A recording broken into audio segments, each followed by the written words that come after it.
The Springfield Three. 3 women disappear from one home. No struggle. No noise. No trace. Before sunrise on June 7, 1992, the quiet city of Springfield, Missouri stretched awake under a warm summer sky. Graduation parties had ended hours earlier. Teenagers were sleeping off celebrations. The parents brewed coffee. The world moved forward like any ordinary Sunday morning. But on Delmar Street, at a small single-story home tucked behind oak trees, something was very wrong. The house was still. Too still. 3 women lived there: 47-year-old Sherrill Levitt, her 19-year-old daughter Suzie Streeter, and Susie's best friend, 18-year-old Stacy McCall. And by mid-morning, all 3 of them would be missing. No forced entry. No struggle. No signs of departure. Just a home full of clues, and a disappearance so clean investigators still call it the perfect mystery. This is the case of the Springfield Three. June 6, 1992, felt like a celebration. Suzie and Stacy had just graduated high school. They bounced between parties, laughing, taking photos, and making memories. At around 2 a.m., exhausted, they changed plans and decided to spend the night at Suzie's house instead of a crowded sleepover across town. Stacy called her mother, "I'll be home in the morning." She never came home. Around that same time, Sherrill, Suzie's mom, was believed to already be asleep after a long day of work at a local salon. 3 women under one roof, settling in for the night. By morning, the house would be empty. The next day, when friends arrived expecting to pick up the girls, they found something deeply unsettling. Inside the living room, lined neatly in a row, were all 3 purses: Susie's, Stacy's, and Sherrill's. Their keys, money, and cigarettes were untouched. The television was still on but playing static. A small dog, Cinnamon, paced nervously through the house. All 3 women's cars sat in the driveway. Nothing appeared stolen. No signs of forced entry. No cabinets torn open. No overturned furniture. The only thing out of place: the women themselves. And one single disturbing clue near the front door. The porch light was shattered. Glass glittered across the steps. Did someone throw something at the light? Did it break during a struggle? Did the abductor smash it to force someone outside? No one could answer. Inside the house, Sherrill's bed appeared to have been slept in, but she never left a note. Never left her belongings. Never contacted anyone again. 3 disappearances. All at once. All silent. While the women's friends waited inside the home, trying to make sense of the bizarre scene, the phone rang. One of the women answered. On the other end, a man spoke in a low, obscene whisper: sexual, disturbing, predatory. She hung up, shaken. Minutes later, the phone rang again. Same whisper. Same tone. Same disturbing message. Was this connected to the disappearance? Or just a cruel prank? Police later said those 2 phone calls might have been vital. A suspect taunting. Or someone trying to control the narrative. But since the calls weren't recorded or reported immediately, that lead evaporated. Another piece of the puzzle is gone. Robert Craig Cox, a convicted kidnapper, lived in Springfield at the time of the disappearance. He was a known violent offender. When interviewed years later, he said something chilling: "I know they're dead. I know they were murdered. And I know they're not coming back." But when pressed for details, he refused to elaborate. Police could not link him directly to the case. Many investigators believe Cox holds answers he refuses to share. Multiple witnesses reported seeing a strange green Dodge van near the Levitt home in the early morning hours.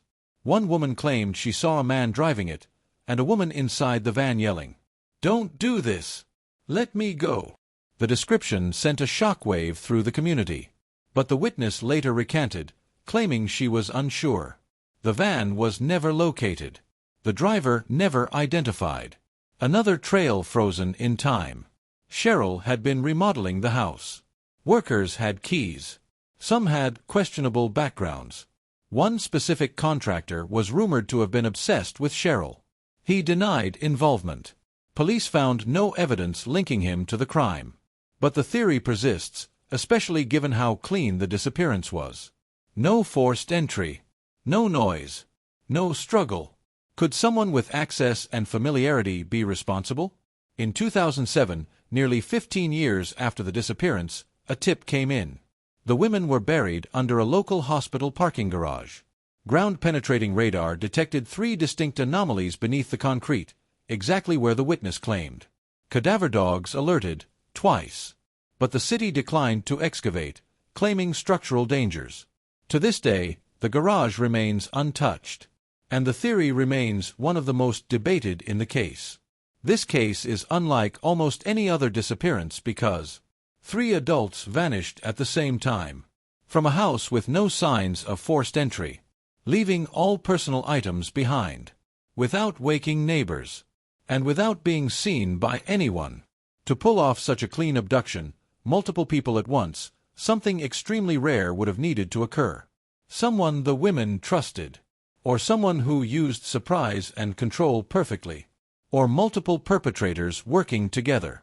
Investigators often say, crimes leave noise. This one left silence. In all, there are theories that still circle the case. Small orange diamond theory 1. Voluntary disappearance. Quickly ruled out. Nothing in the home supports it. None of the women had reason to run. Small orange diamond theory 2. Single-person abduction. Possible, but difficult. Controlling 3 adults without a weapon or noise is highly unlikely. Small orange diamond theory 3. Multiple abductors. Fits the scenario better. Explains the lack of struggle. Explains the speed. Small orange diamond theory 4. They opened the door willingly. Perhaps to someone they knew, or someone pretending to be law enforcement. Small orange diamond theory 5. Taken while asleep. Only works if the perpetrator entered silently, and the women never woke. Small orange diamond theory 6. The green van, if real, it may be the biggest clue in the case. But no theory has ever led to conclusive evidence. Sherrill Levitt was a devoted mother, an expert hairdresser, and someone building a quiet life. Suzie Streeter was artistic, bold, and planning for college. Stacy McCall was gentle, reliable, and described as the kind of friend everyone wished they had. Their families have lived decades without answers. Birthdays, holidays, anniversaries, all passing with silence. The heartbreak never healed. Because how do you mourn what you can't find? 3 women, 1 home, 0 trace. The Springfield Three case remains one of the most baffling disappearances in American history. Precise, silent, efficient, and haunting. The clues left behind create a picture with missing pieces. A shattered porch light. 3 untouched purses. A ringing phone. A frightened dog. A green van that may or may not exist. A house that offers questions, not answers. Someone knows what happened. Someone kept that secret for more than 30 years. And someone may still be out there. Because mysteries don't fade, they wait. Thank you for watching this deep dive into the Springfield Three. If you want more unsolved mysteries, cold cases, and true crime investigations, subscribe to Mystery Grid, where every story is a puzzle waiting to be solved.